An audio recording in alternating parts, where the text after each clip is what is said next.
Mes très chers compatriotes nationalistes de la diaspora patriote, mon candidat naturel, son Excellence Abel d'Afrique Paul Biya et moi, nous vous tendons la main. En ma qualité de politologue spirituel, patriarche, président fondateur de COTRAC, je croyais voir mon candidat naturel, Abel d'Afrique, le président Paul Biya, se retirer après la mort de Cayenne d'Afrique, Martin Belenga Iboutou, dans le cercle vicieux des fils du fragmaçon Louis-Paul Ojola, le parrain de notre tout premier chef de l'État, Amadou Ahidjo, le pion de la France. Je le dis, en 2016, ces apprentis sorciers m'ont traité de tous les noms d'oiseaux uniquement parce que j'avais sollicité un troisième septennat pour lui. Aujourd'hui, je suis très déçu de le voir collaborer avec ceux qui disaient hier que la crise anglophone n'existait pas. Avant de m'adresser à vous, permettez-moi de vous indiquer les personnes qui ont vendu leur conscience au président Amadou Ahidjo en 1961 lors du référendum de Fouman. La République fédérale du Cameroun. Il y avait John Goufoncha, Njoya Aruna, Salomon Tande Mouna, le père de Kéré Mouna, qui avait offert seulement dans son village à Bengui, seulement la prison. Voilà ces ventrologues qui se noyaient, qui ont préféré s'accrocher sur le serpent. Qui dit serpent, dit le diable.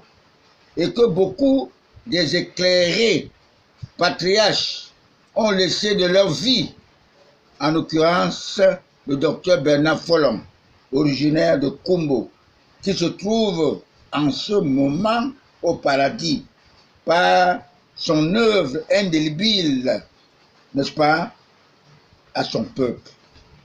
Avant de vous lire la cause exacte de cette crise, je ne lasserai pas de vous informer que tous les proches de Paul Biya ne veulent pas que cette crise, instaurée par les fragmaçons de MUPAC, Mutuelle des personnes âgées du Cameroun, majoritairement sortis de la prestigieuse école l'ENAM, prouve une véritable paix définitive.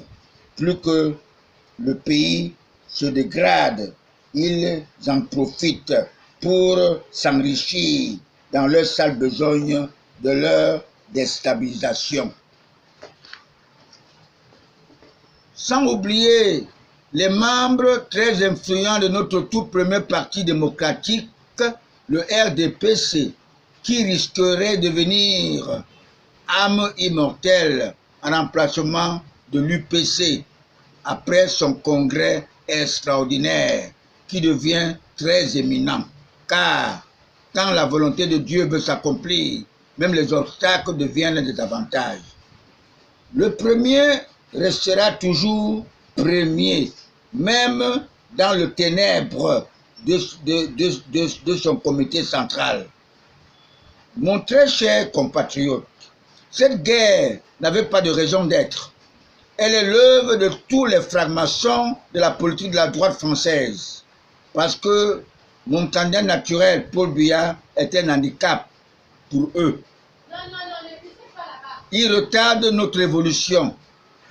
Je laisse savoir que notre porte-monnaie se trouve à l'Occident et notre pays est dirigé par les inconscients, ceux qui n'ont pas la crainte de Dieu, les adeptes du roi Hérode, qui ne voulaient pas de Jésus notre sauveur. Depuis la prise de pouvoir de mon candidat naturel Paul Biya, Abel d'Afrique, le 6 novembre 1982, il est confronté, il est combattu et détesté surtout pour son slogan « rigueur et moralisation », même le civisme.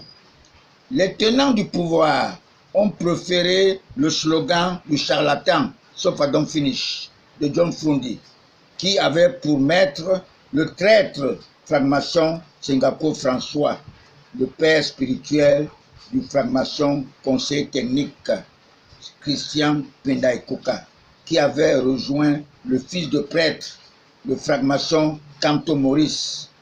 Vous devez savoir que les francs-maçons sont très solidaires à la conquête du pouvoir suprême dans cette planète Terre conquise par le Satan en maître absolu. Vous devez savoir que l'époque du parti unique, nous étions dans le système des provinces. Avec Abel d'Afrique, nous sommes devenus les régions. Petit à petit, l'oiseau fait son nid. Excellence, Abel d'Afrique, grand patriarche, vous êtes notre chef de l'État, président de la République d'un pays souverain. Vous n'avez pas à négocier avec les diables, avec les forces du mal. Seule la vérité triomphera. Je n'ai pas besoin d'armes pour mettre fin définitivement à cette sale besogne de déstabilisation orchestrée par la droite française. Nicolas Sarkozy avait l'entremise de Bolloré Vincent, né en 1952. Il était seulement comme Bernard Tapie, qui fut porteur de sacs de jusqu'à des seins. Cette sale besogne ne date pas d'aujourd'hui. Elle existe depuis 2010.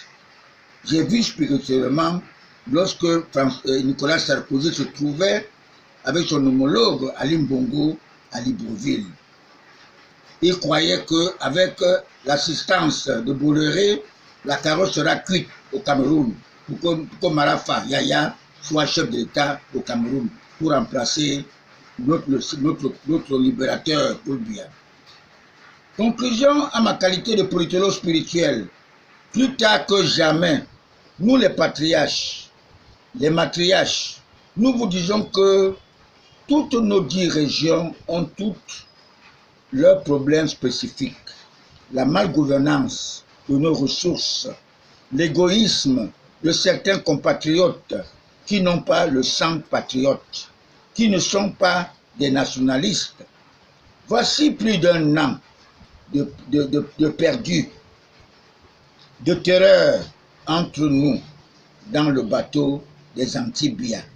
J'ai pressenti spirituellement qu'ils ont inoptisé notre choix de Dieu à Baie d'Afrique, alors que j'avais déjà demandé une messe d'action de grâce à la cathédrale Saint-Pierre-Paul de Bonadibon, payée à mes frais pour remercier notre marraine, la Sainte Vierge Marie, de l'avoir épargnée lors du putsch du 6 avril 1984, commandité par son prédécesseur, qui l'a traumatisé et puis retardé notre émergence depuis plus de 20 ans, et que son pouvoir fut confisqué depuis 1989 par son ami séminariste Cayenne d'Afrique, Martin Belinga Eboutou, son cadet de 7 ans de différence, avec son droit canon de notre Église catholique romaine.